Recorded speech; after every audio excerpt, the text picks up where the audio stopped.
Сайн байна уу? Next Electronics давтай морил.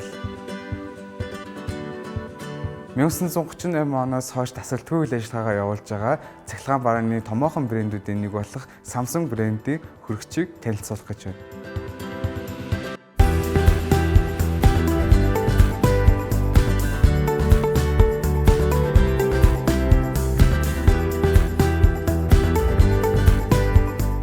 Доороо хөлдөгчтэй хоёр алхахтай энэхүү хөрөгч нь хаалган дээрээ дэлгэцтэй бөгөөд уг дэлгэцээр та хөргүүрийн болон хөлдөгчийн температурыг тохируулах боломжтой.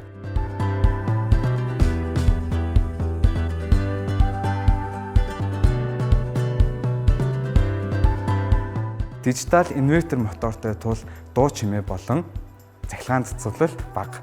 Мөн дээрэс нь эдлэгээ удаантай давуу талтай.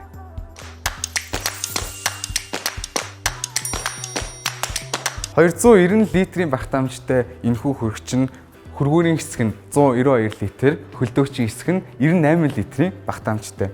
50% гэх юм бол easy slide давцантай бөгөөд та ердөө татаад хүнсээ авах боломжтой.